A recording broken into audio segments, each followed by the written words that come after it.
Today is March 28th, 2024. We are interviewing Simone Sachs. My name is Esther Finder. We are in Las Vegas, Nevada, in the United States, and the language will be English. Thank you for speaking with us today. What is your name, and can you please spell it? My name is Simone Sachs, S-I-M-O-N-E, Sachs, S-A-C-H-S. What was your name at birth, and can you spell that? My name at birth was Ouazana, O-U-A-Z-A-N-A. Where were you born? I was born in Morocco, French Morocco, Marrakesh, which was in the south. When were you born? That I don't know. Because we had to leave in the middle of the night. The UJA came in and took us. We only had a little suitcase each. And we had no papers, no passports.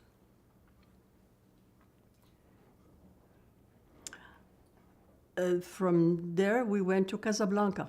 Oh, you're running ahead of me just a little bit. How old do you think you are? Now, I think I am about 83 to 84 years old,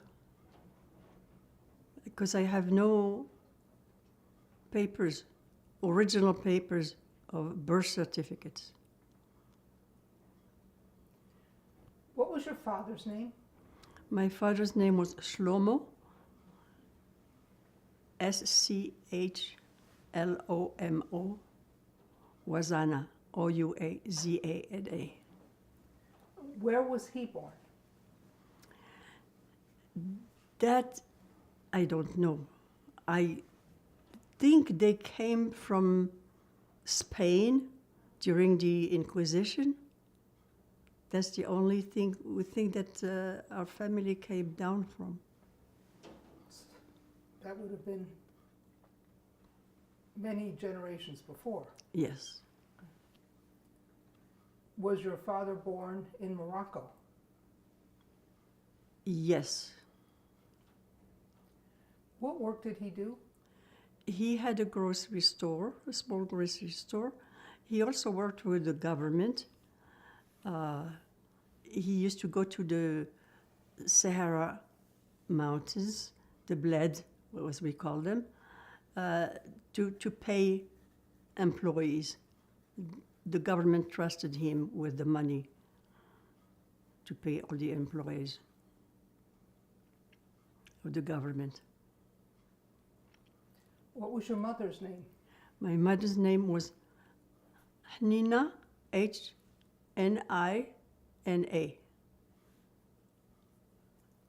Ammar. Her maiden name was Ammar, A-M-A-R.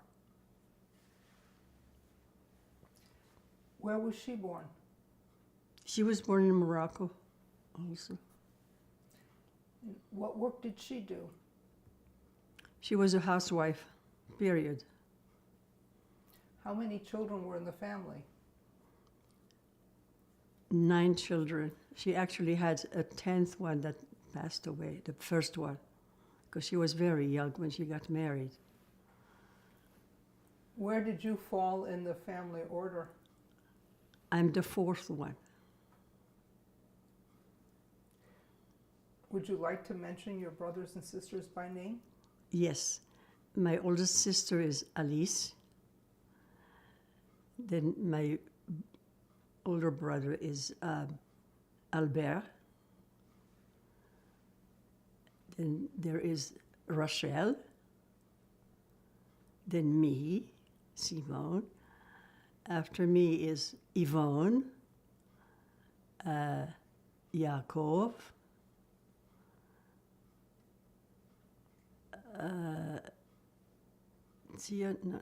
Yitzchak, and Zion. Is that everybody? Pardon me? Was that everybody? I lost count. I'm trying to count. Alice, Albert, Rachel, Simone, Yvonne, Yaakov. After Yaakov came Yitzhak, Sion, I'm missing one. It'll come to you later. It will come to me. Jacqueline, of course. It was me, then Jacqueline. What can you tell us about the hometown of your childhood? The Jews in Morocco usually stayed together, lived together. We lived in a mellah, M-E-L-L-A-H, mellah, which is a ghetto. There was a wall around it, and all the Jews lived there. There was a main gate watched by Arabs and French, because it was under a French protectorate at the time.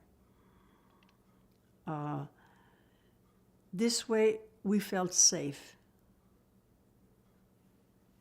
living together and being protected from the outside. And the French were there to protect us also. So the Jewish community didn't live there because they had to, it was because they chose to? I just want to They chose to, because this way they had their own synagogues.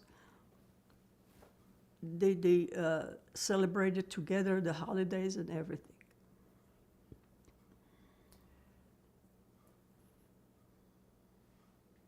When you think back to the hometown of your childhood, it seems like there were different cultures living together. How did people get along? We got along pretty well with the Arabs. The Arabs were employed by the Jews, actually, and by the French. They were illiterate, and the schools were all in French. The Arabs had their own schools.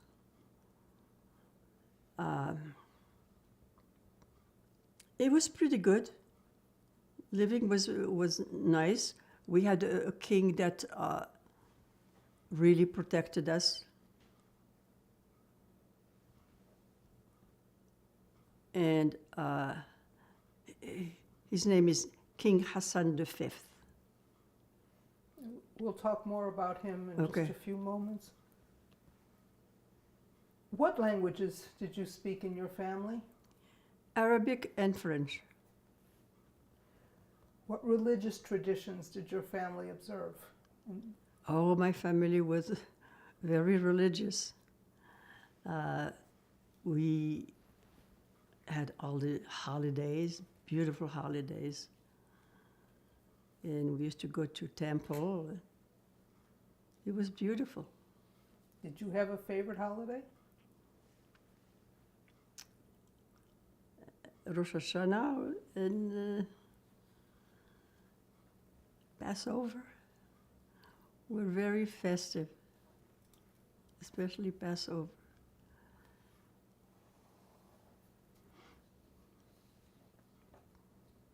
Did the Jews also have their own schools? They had some, yes. Grade schools, secondary school. I went to a French school to start with, and then I switched to a Jewish school for high school. You mentioned a moment ago that the Jews chose to live together if they felt safer. Was there much anti-Semitism? We didn't see much. Yes, I would say some anti-Semitism coming from the Arabs. They will call you dirty Jew. But there were always the French there. to protect us. We could always go to the French.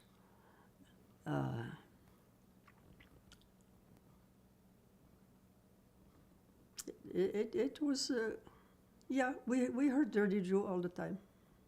Was there any But we were violence? safer being together. I apologize. Did you know of any violence directed against the Jews by anybody? Yes. They allowed the women, the Arab women, to come into the ghetto and work for the Jews as maids. You know, they were well paid and everything. But all of a sudden, they started poisoning the people. They were outlawed. The king said, out, you will never work for the Jews. So I remember that. And they said, you know, just be careful. We had a Fatima that raised us. Actually, she used to come, do the laundry, and raised all of us.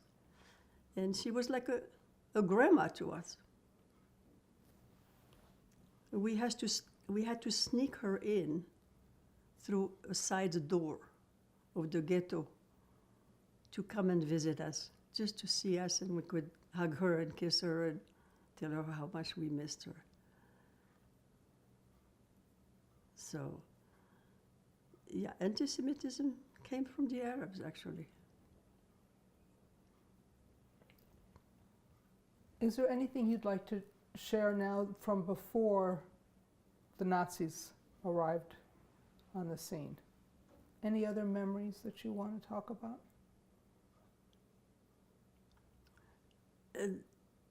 We had a pretty good life. I must say, it was very nice. And my father had a farm, and he had an associate with him. Unfortunately, at the time, they didn't have any papers. They was shaking your hand and saying, you know, we own the farm together. It was a pretty good sized farm with cattle and muttons and goats and fruit and vegetables and everything. Somehow, when the partner learned that we were leaving, he knew we were going to Israel. Nobody went to Israel in 1953. You just ran ahead of me again. So he denied it. He said, the farm is mine, not yours. That's when my father said, it's time to leave. Okay, we'll get to that later. But let's now go to World War II. And what memories do you have of the Nazis, the Germans, in your area? I was very young. All I remember is my mother holding us very close to her all the time. Don't go out, don't do anything, don't take any candy from anybody, don't take any chewing gum. They were Nazis, and then right after that came the Americans. Let's stay first with the Germans. So, my recollection is really very little. All I know is that my mother always kept us inside the house, not to go out, not to venture out. She knew something that we didn't know. Were you aware of any anti-Jewish regulations or any laws against the Jews in your area? No. I heard Germans are coming, Germans are here. But I didn't understand it. I was too young. Were there any restrictions that you know of, and that limited Jewish doctors or Jewish lawyers or any of the professions? Were you free to see any doctor, for example? We only had French doctors and Arab doctors, but I don't remember Jewish doctors. What anti-Jewish propaganda did you see during the time the Nazis were there? Did they have any posters, any flyers, anything? No, I don't recall any of that. All I remember is being very close to my parents. They wouldn't let us out. Just stay in, stay in, stay in. I was too young to understand what was going on, unfortunately. Approximately how old do you think you were? I know you don't know your birthday, but approximately. I would say maybe 3, 4 years old. How did the local Muslims feel about the Nazis? That I would know. Did the Germans harass them at all? No, they were actually right just after the Jews.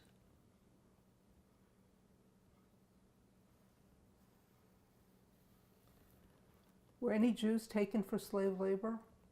No.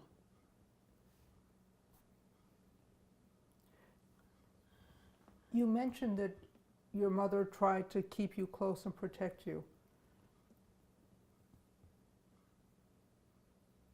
Can you elaborate on that? Did you have to stay in all the time? How did that work? How did she do that? We had a 3-story house. We had a big house, fortunately, and just said, just don't go out. It's too dangerous out there.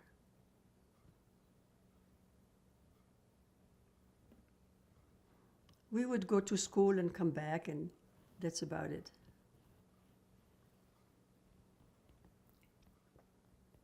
And this was a French school at this point? This was a Jewish school. The first grades were a Jewish school. It was actually in the ghetto itself.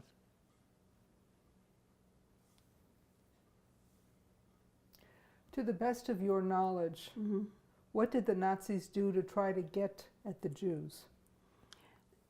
They came to the Sahara Desert. My town is in the south, near the Sahara Desert.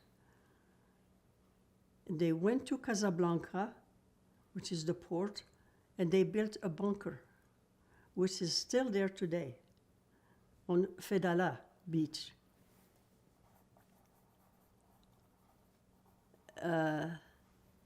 They were ready to gas us. They went with the French to the king, and they said, we want the list of all the Jews and where they are and their businesses. The king answered, I don't have any Jews here. I only have Moroccans. And don't you ever touch them. You'll have to deal with me. That's what saved us. So at that time, the Americans came. Before we get to the Americans, were the Jews aware of this attempt to get them and how the king had saved them? I'm sure they did, because they would meet in the temples, the synagogues, and they'll talk about themselves and discuss what's going on. In fact, the time the Americans came, there were a lot of Jewish soldiers. And they said, would you please, on Friday night, take one soldier with you for Shabbat? And my father used to always, on Shabbat, bring an American. That I remember correctly. Okay. Again, we'll get back to the Americans in just a minute. I have 1 or 2 more questions about the time when the Germans were such a threat. To the best, again, of your knowledge, because you were young, did the Jews in Morocco have any idea what was going on to the Jews in Europe under the Nazis?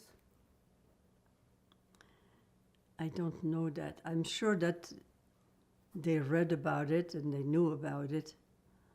I was just too young to understand what was going on. And one last question about the time when the Germans were there. Had any Jewish refugees from Europe come to your area? No. Okay, now tell me about the American soldiers. What was it like when they came in? I'm sure that the Jews were very happy that the Americans came just in time.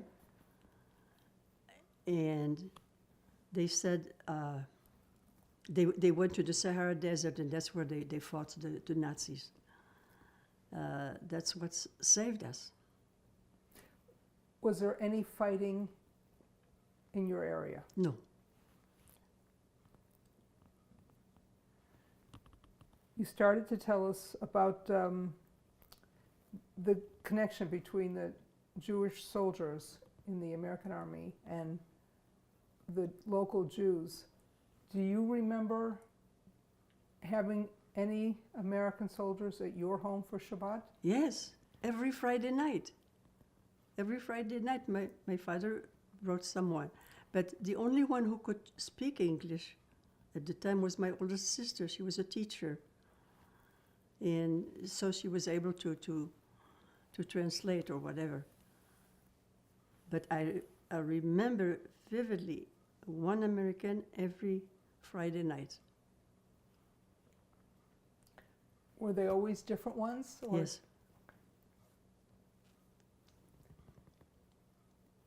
So your sister would translate. Do you remember any of the things that they talked about during those Shabbat dinners? No, I'm sure that there was a lot of questions about the traditions and stuff like that,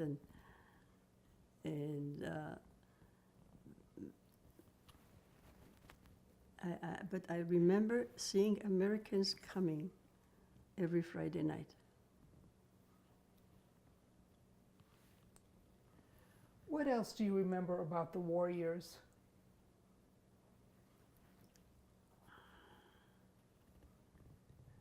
I think we're just very grateful to the king. In fact, the king Hassan said the first people that came to Morocco came from the Atlas Mountains were Jews. This land belongs to the Jews. Yeah. And he said, this is their home. He used to, in every major city in Morocco, he had a palace, a small palace. His main palace was in Rabat. Rabat is the capital. I remember seeing him as I was growing up, parading. You know, you line up the streets with people and they wave flags and stuff like that. And he would come in a white and gold carrosse with a horse and buggy, and white horses with Sudanese are very black, was his private guard. It was magnificent to see. They were dressed in white and gold, dark skin, white horses, and surrounding the king whenever he came. And we used to line up just to see him. And he would wave, you know, very nice. In fact, Israel has a street named after him because he saved the Jews. Were any Jews in Morocco killed by the Nazis? I don't think they had the time to do that. Most people have no idea about the history of North Africa during World War II. What should they understand about the war in Morocco? That we were very fortunate we had a king that protected us. Otherwise, we would have been in gas chambers because they already built them in Casablanca.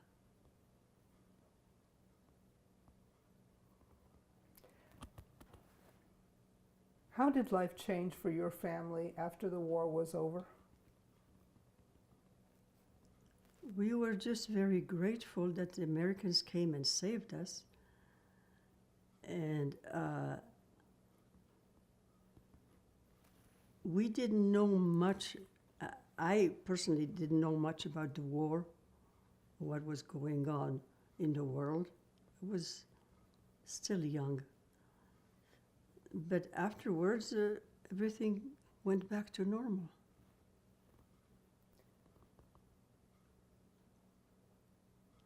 In your opinion, was there more anti-Semitism, less anti-Semitism, or about the same in the immediate post-war? I would say about the same. Was there any retaliation against those who collaborated with the Nazis? I don't know that at the time. When did you and your family begin to realize what had happened to the Jews in Poland, in Germany, under the Nazis in Europe? When did word of that finally get to you? I'm sure that the Jewish community was aware of what was going on in the world. But we as kids didn't know much about it. We never discussed it. When did you personally begin to realize what had happened? I think when I started going to high school and understand what was going on in the world and World War II.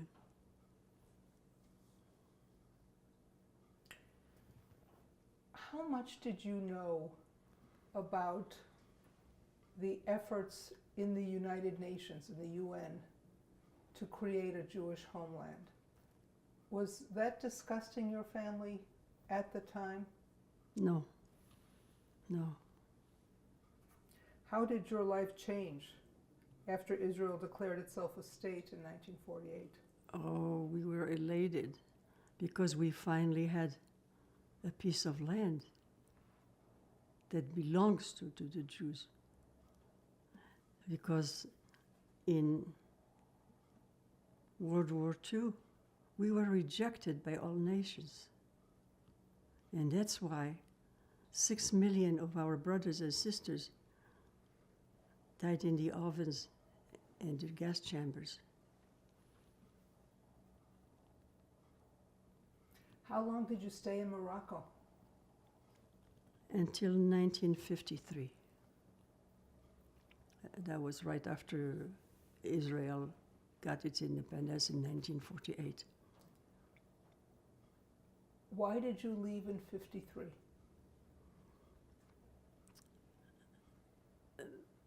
As I think mentioned before, that my father had a farm and he had an associate, and it brought him a pretty good income also. It had cattle, it had everything in it. And the partner got word that we were leaving, and he knew exactly where we were going. We said we're going to Europe. They knew we were going to Israel. Nobody left for Israel then. Only the first Aliyah, we sent, that's when, right before the war, A lot of them volunteered and went. And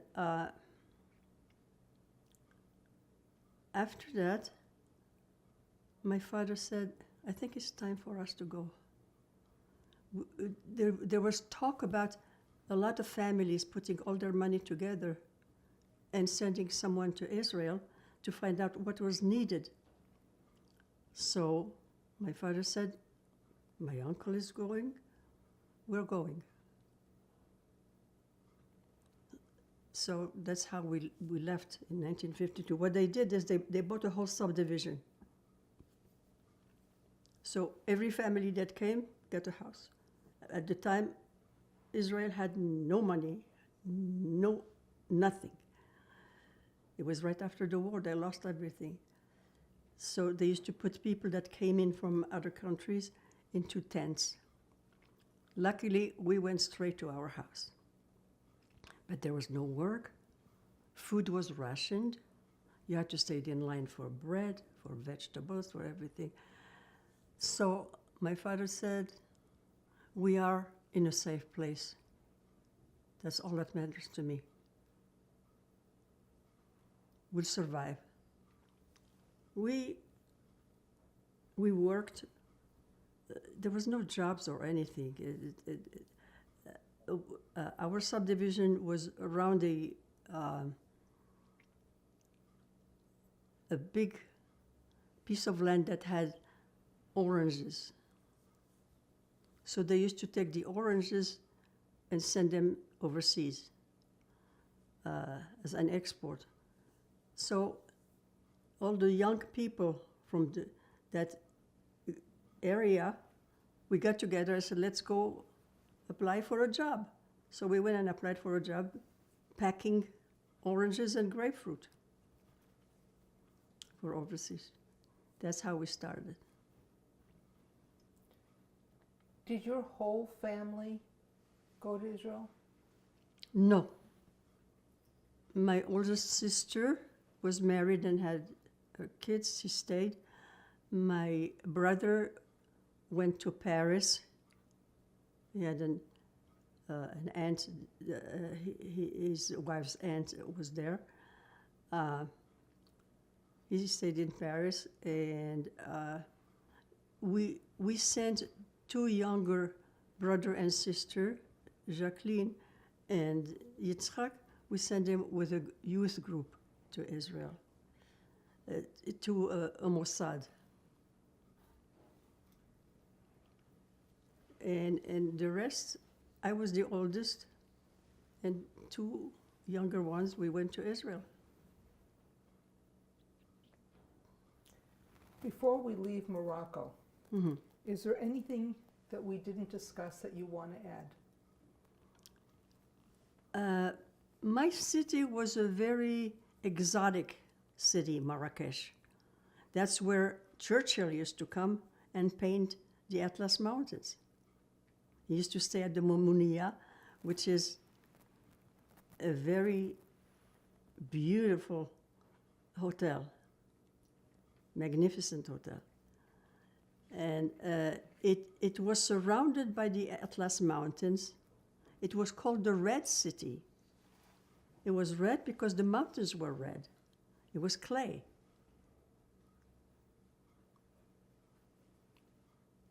We had a place called the Jam Elfna, which is very known for tourists to go to. It's a huge, big area that has storytellers, snake charmers, water vendors, and it's a tourist place. It's very interesting. So that was Marrakesh. There was the Jewish quarters, and then there was the French quarters. The Arabs lived anywhere and everywhere.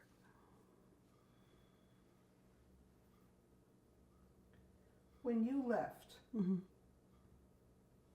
what could you take with you? You mentioned you couldn't take papers. What did you take with you? Just a few clothes. That's all.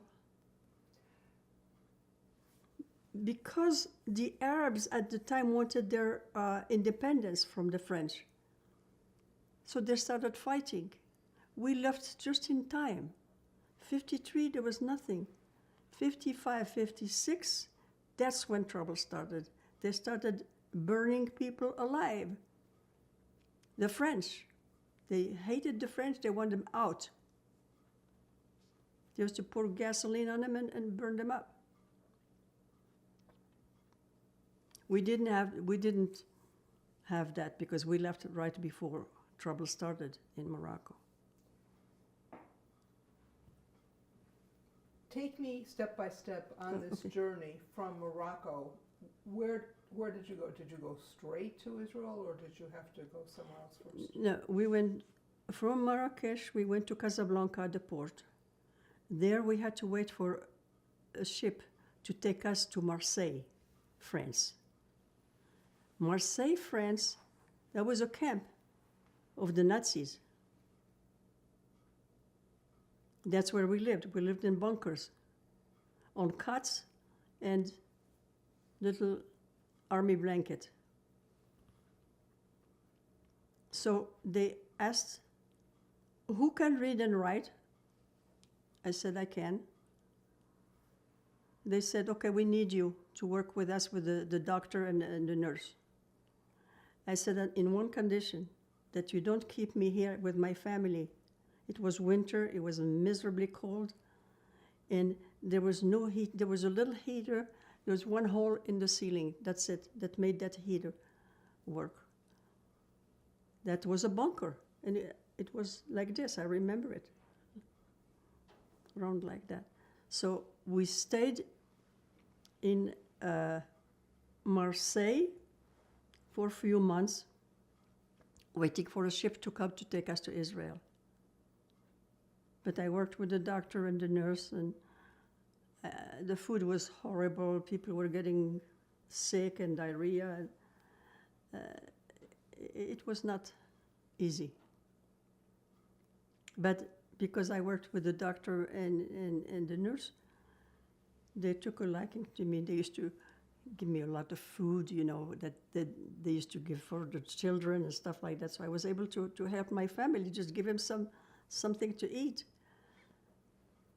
They gave me a bucket to get the food in. It had a hole in it. So I went over to the guy and I said, excuse me, this has a hole in it. So, and I said, so what? I looked at him and I said, I think I know you. I know you. He said, who are you?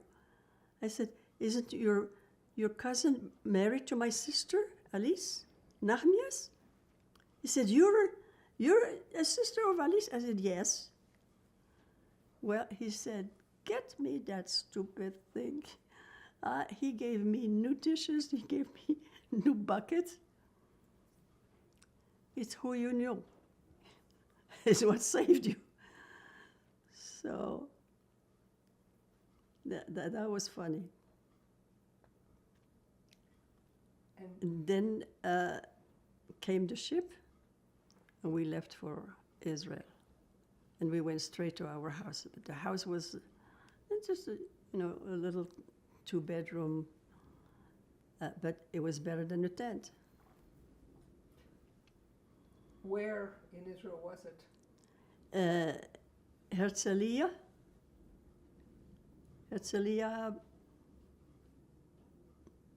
Shikun Mizrahi. They called it Shikun Mizrahi. So all the families were from Morocco that were there, and they had to make up a little temple, synagogue, for them to pray because they were all religious. It was a tough beginning. We were not used to standing in line for bread and meat you got once a month, half a pound. So the men got together and said, we have to do something. They gave us a little piece of land, which was nice, but they were not farmers. They were merchants. So they got together and they said, okay, we're going to have some chickens, raise some chickens, and so at least we have some protein. That's what we did. My father built a little coop and had chickens, ducks, whatever. What about learning Hebrew?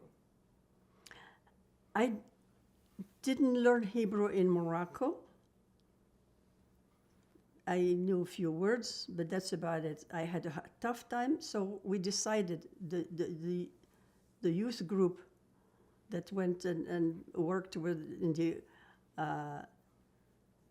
oranges and packing oranges and grapefruit, we said, let's go to a kibbutz. There was a kibbutz nearby, within maybe 20 minutes walk. There were no roads or anything. It was sand. Everything was sand. So we went to a kibbutz. We worked half a day, and we learned half a day. And they put me with a girl from Romania. Didn't speak a word of Hebrew. She spoke Romanian, and I spoke French. We understood each other for some reason with our heads. But you make do. That's how you learn to survive. You talked about some of the adjustments you had to make. What adjustments were difficult for your family? Trying to make a living. It was difficult. I was the oldest one. I had to work and bring some money, something. I later on became a babysitter for a military family, a German family.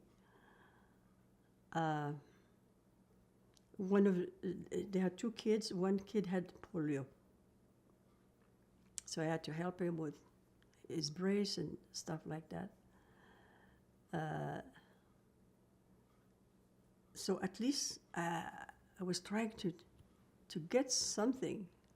My father couldn't find a job. What can I do? And the company kind of fell apart. They needed semi-trucks.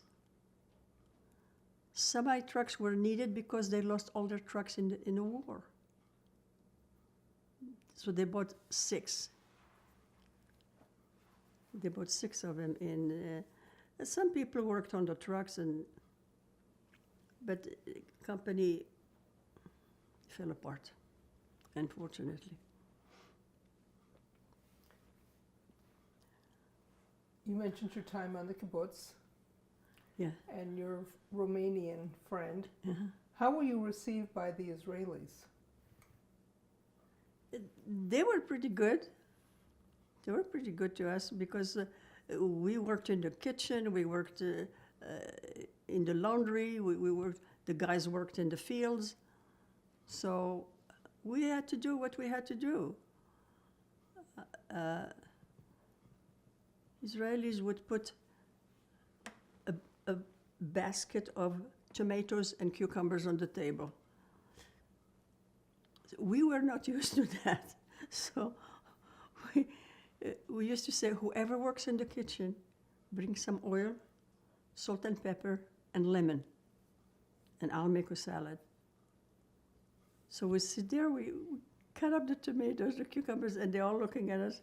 What are you doing? I said, we're making a salad.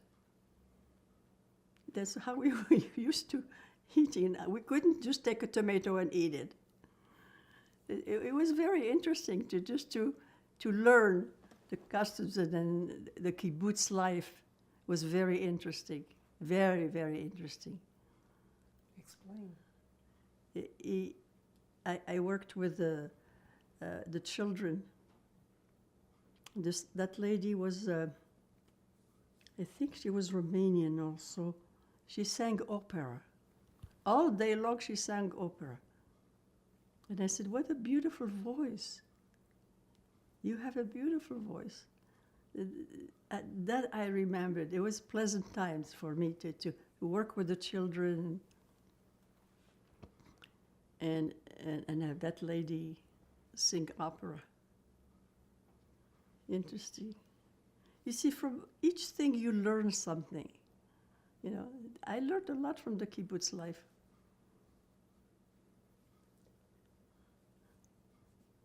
And I later on went into Tel Aviv, took night classes, learned English, and I became a receptionist in a company, the Israeli paper mills, American-Israeli paper mills. We represented them. It was a advertising company. And then at least I was able to make some money and bring money home. Even though I had to sleep with the 3 buses to get home and back. But later on, I rented a room with a family.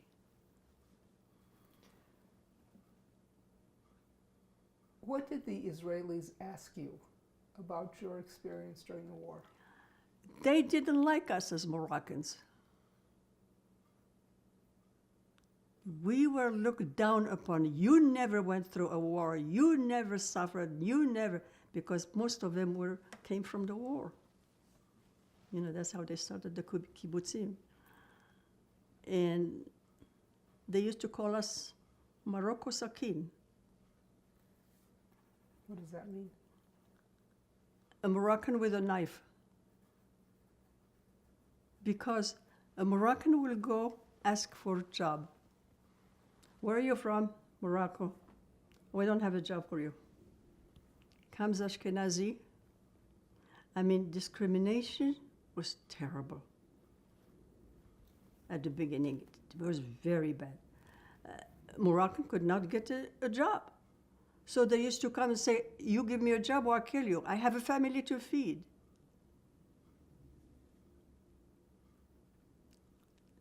Discrimination was terrible. Until the first war. I think it was in 1953, 57, something like that. Moroccans proved themselves. All my brothers were older. They all went to the army and fought. But 2 of them were injured. And so they proved themselves. And today, they look up to the Moroccans. They're in the government. It was difficult in the beginning. Did you have any military training in Israel? No. Getting back to the 2 people you mentioned that were both from Romania, did any people who had gone through the war in Europe share with you their stories, what they went through? We couldn't really have a conversation because we didn't understand each other. And I don't think they talked about it. The kibbutzim proved it. That's how it started. All the people that came from Europe had to start a kibbutz and work together, which was really a great idea.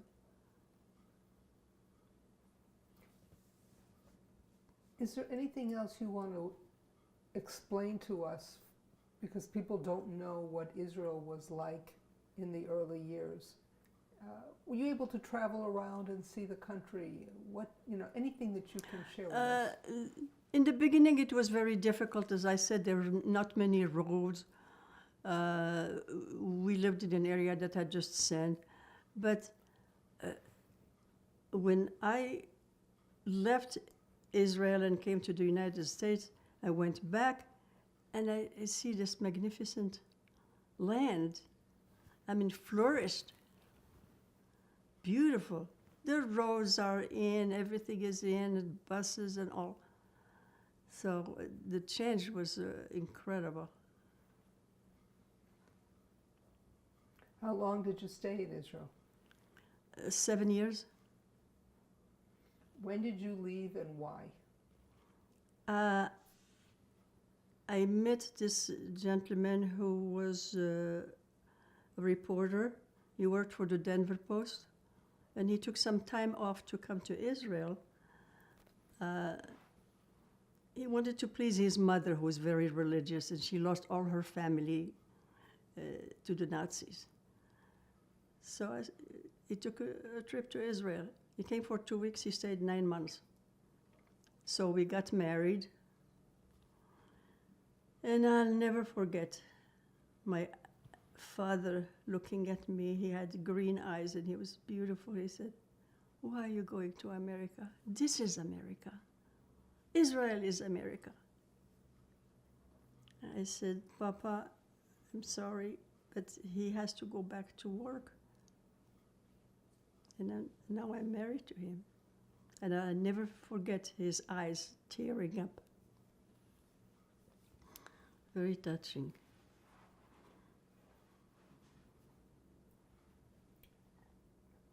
Is there anything else you want to share about your time in Israel before we move to the United States?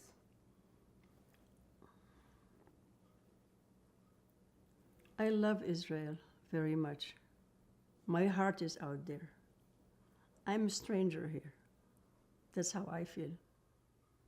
My land is in Israel.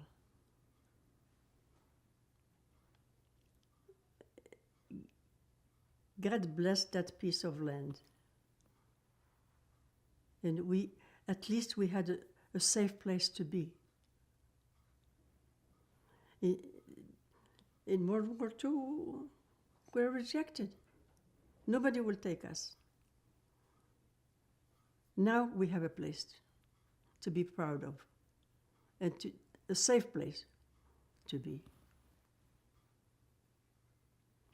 It's not so safe right now with the war, of course, but life goes on. Israelis are very interesting people.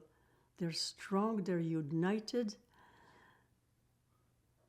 In time of war or need, I have never seen people so united.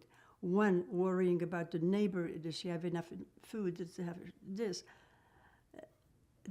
Only in Israel I saw that.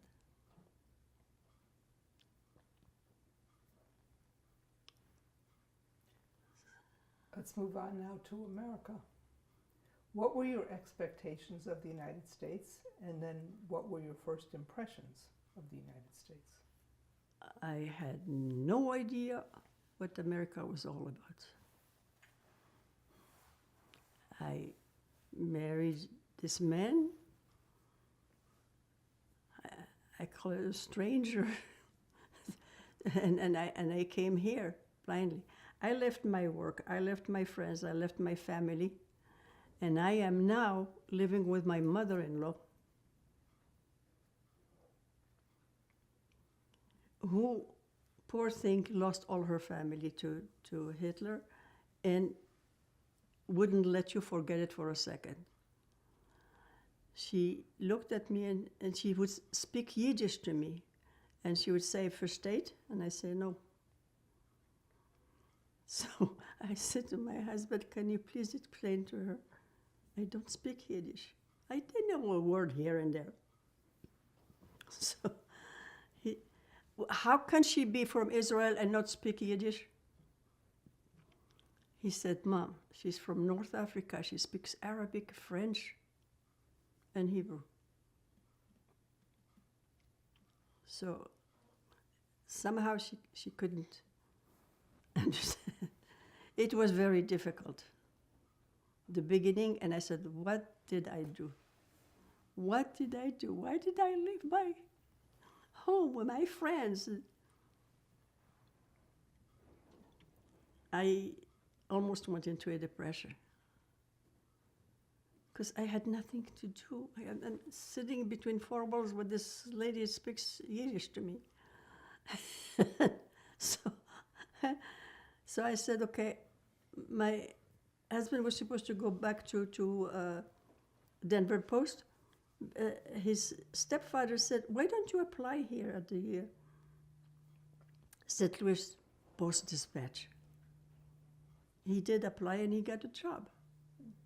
So slowly, he started making a little money. And I said, okay, it's time to get out. Because we paid his mother for staying there, okay? And to me, that I never understood that, because in my family, family comes first. We don't charge. We're very hospitable. And anyways, so we finally moved out to a little apartment.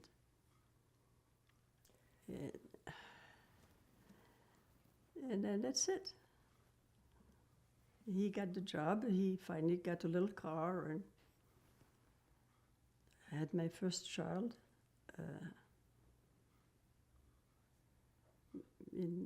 I came here in 59, 61 I had my first child. How were you treated by other Americans? You mentioned how you were treated by your mother-in-law. How were you treated by others? Well, they used to speak to me like I didn't understand anything. Do you understand what I am saying? And I said, I can hear you, and I understand. I resented that, but that's the way it was. I said, okay, another tough period to go through. But from every period I went through, I learned something.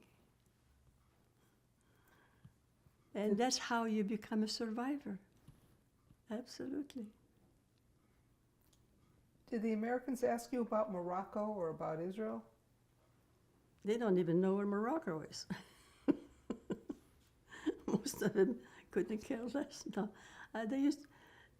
some would ask. The first time I was invited to a shower, I had no idea what it was all about. I don't know from showers. So I said, shower? We have to take a shower? Is it a mikveh? So we went to the shower and I see gifts and stuff like that.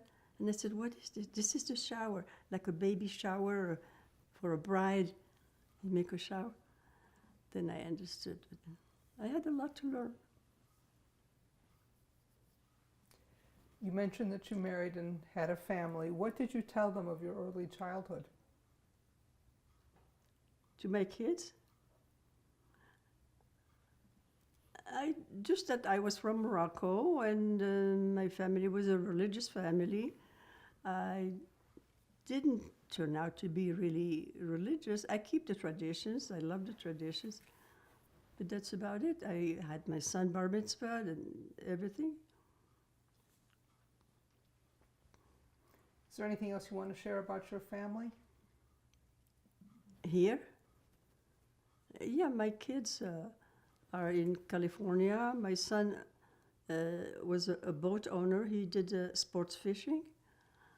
And my daughter is a lawyer. They're doing very well. I have one grandchild, and that's about it.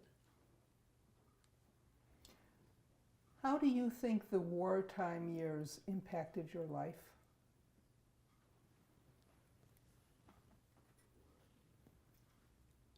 You're talking about World War II?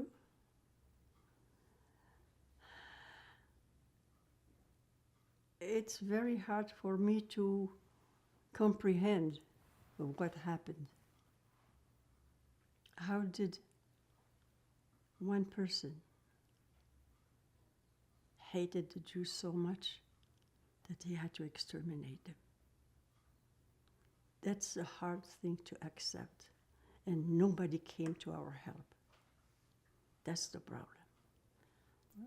You mentioned the king. Nobody came to, yeah, the kid was an example. We were just lucky. How about other nations? Until the Americans came in.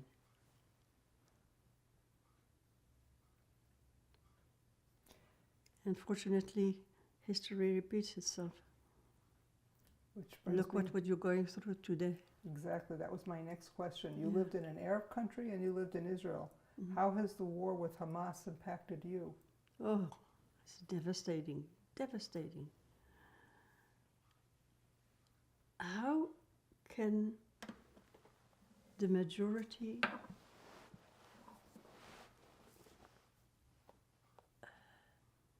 side with Hamas, a terrorist group who does one thing, killing? They're taught from the day they're born. There are, if you hear the stories, the son of Hamas, you've heard him talk. His father used to beat him until he passed away. I mean, he passed out. He would beat him to make him stronger. When you hear that, that's where that hate comes from. It's ingrained in them, and they're looking up to Allah. I have a connection with the spirit world. I know much more than the average person of what's going on. And what's going on today is devastating, devastating. The young people here, anti-Semitism in the colleges, why? Why? The Jews are scared to go to university. They're not safe.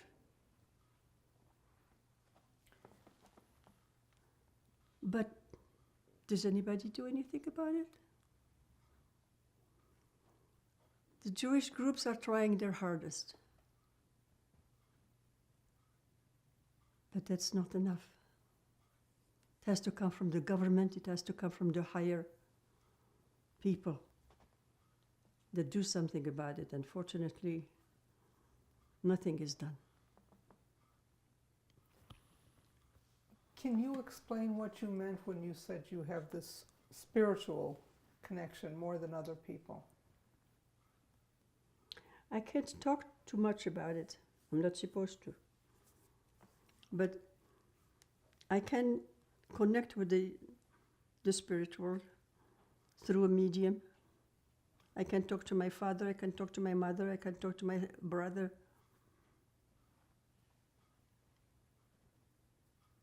Through a medium, and I've always done that since I was very young.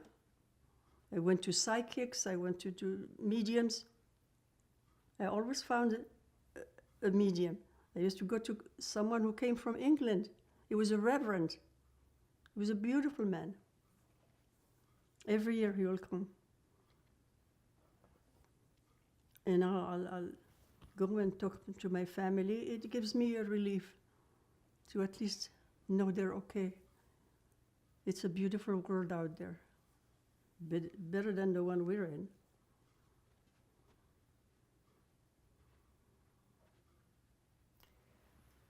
What have we not talked about yet that you would like to add before we conclude?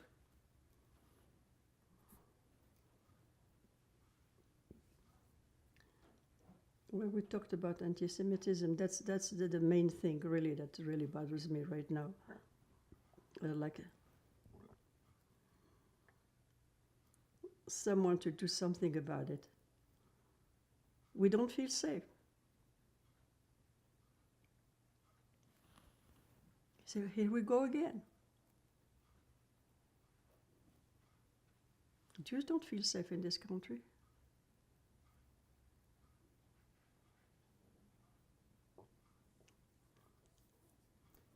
Anyways, I look up to God and I say, you're the only one who can fix it. Nobody else. Hashem. What message do you have for people who will watch this interview in the future? My message to the new generation would be proud of your identity and your ancestry. being a Jew, or a Hebrew, as they used to call us. We're really Hebrews. Jew is from Judas, from Germany. Yes, it comes from Judas. Jewish in German. And we're Hebrews. Be proud of who you are. Keep your head up high and be proud. If you ever encounter anti-Semitism, fight it with all your might. Don't be silent. Scream, fight the aggressor, and don't ever let them succeed.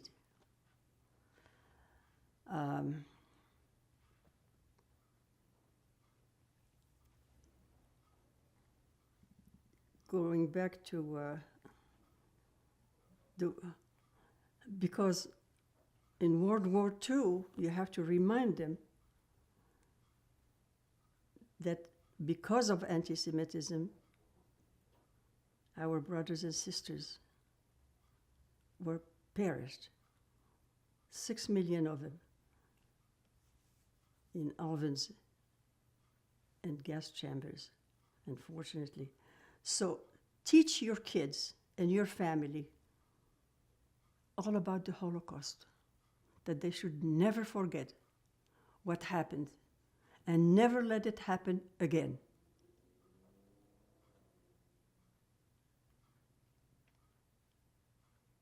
And scream out loud, never again.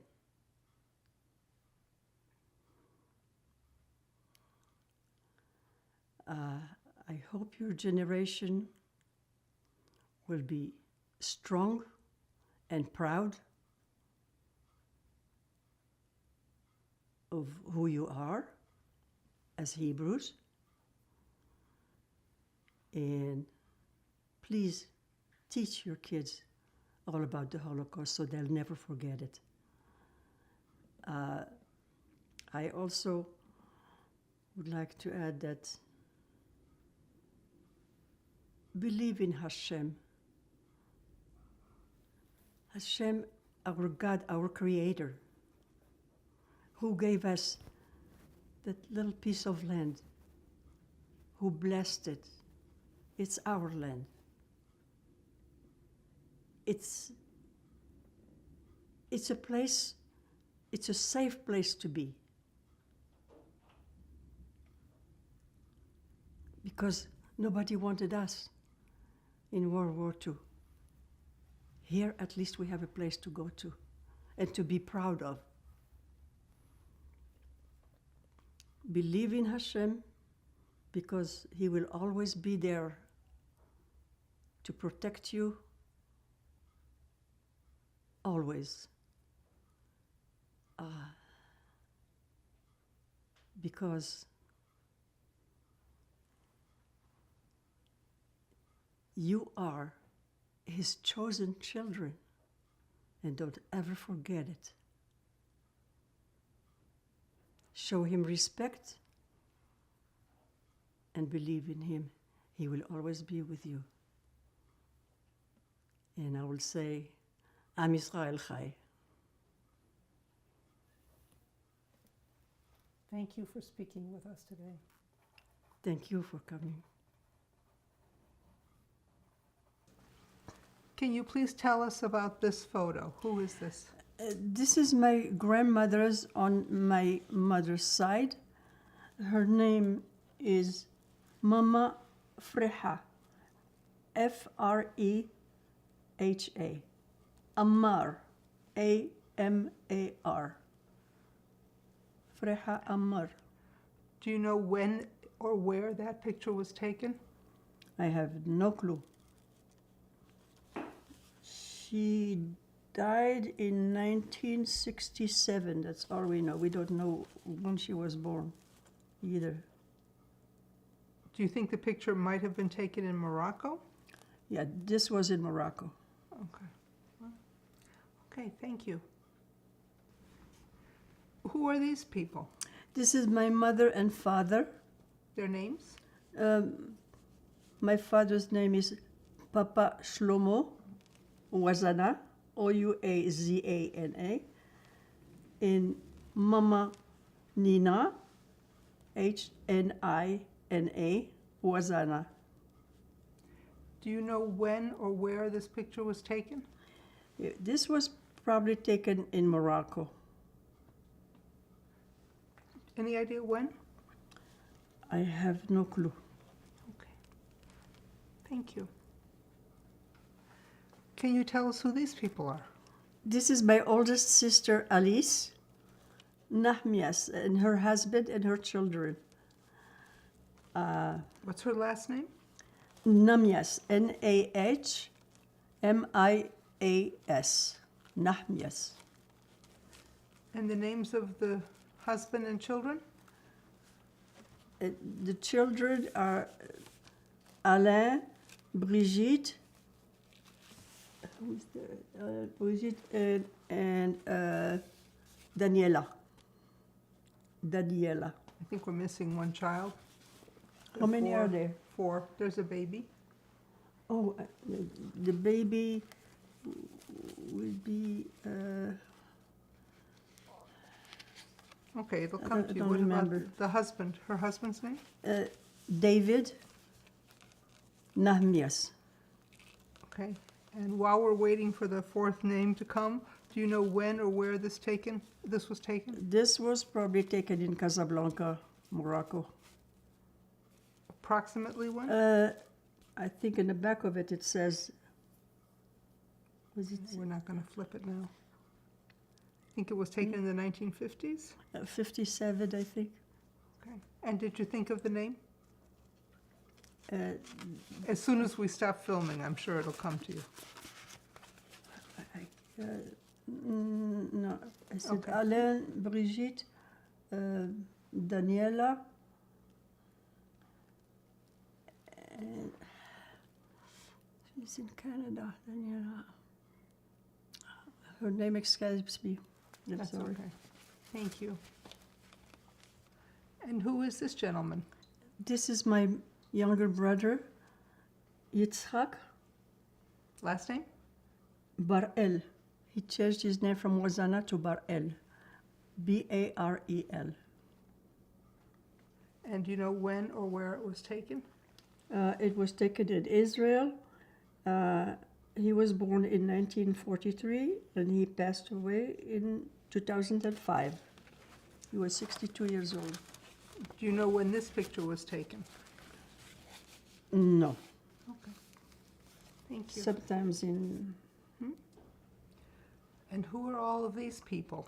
These are all my brothers and sisters, except one is missing, Yvonne. She's younger than me. There's 8 of them there. That was right after my mother's funeral. So when would that have been? That would have been, my mother passed away in 1996.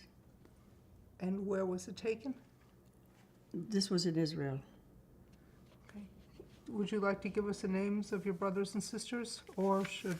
Yes. Okay. There's my oldest sister, Alice. Second one is Albert, Rachel, then Simone, me, Jacqueline, Yvonne, who's not in the picture, Yaakov, Yitzhak, and Zion. Okay, thank you. Can you tell us about this thing that says invitation?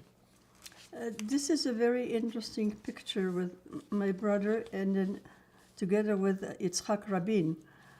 In the back of it, it tells me that all the big dignitaries of Paris that my brother was affiliated with, he always helped the Jewish people that came to Paris. He was a rabbi also. And that in the back of it, it tells me that they planted 2 olive trees in their name in Israel. And the olive tree represents peace and fidelity and strength. And it's a symbol of forgiveness.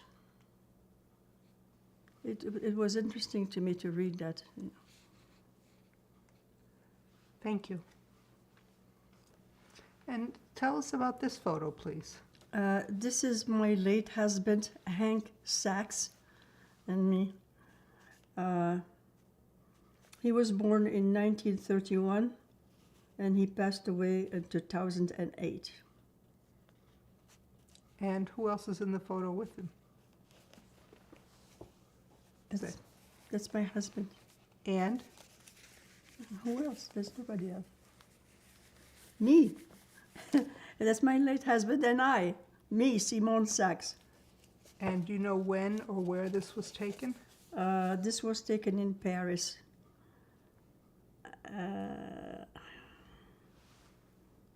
We went so many times to Paris, it's hard to remember. Okay, if you don't remember, that's fine. Thank you. Can you tell us about this picture? This picture was taken in Morocco, Marrakesh. You can see in the background the Mamounia, which was a minaret. It's very well known in Morocco. Is this kind of like what you had around you growing up? Yeah. Yeah, we saw the scenery all the time. Any idea when this picture was taken? I would say it was in 1964, Okay. around 1964. Okay. Thank you. And can you tell us about this photo? This is this picture is taken in Morocco. It's a tourist place called Jam El Fna, Gamelfna. It's a very well-known tourist place where a big square where all the Arabs gather. They have storytellers, snake charmers, water vendors, and so on. It's typical to Marrakesh, Morocco. And that's a snake. And that's the snake. That's the snake charmers. Any idea when this picture was taken? Also, at the same time, 1964. Okay. Thank you. And tell us about this picture, please. This still belongs to the Jam El Fna, the tourist place with the big Arab square, where they had the steak charmers and water vendors. And this is the water vendor, very colorful. They actually sold the water in little cups. You probably don't know the name of the water vendor, but who are the other people in this picture? It's me, Your name? Simone Sachs, and my son, Joe. And when was this taken? 1964, In Marrakesh. in Marrakesh. Morocco. Well, thank you very much, and this now concludes the interview. Thank you so much.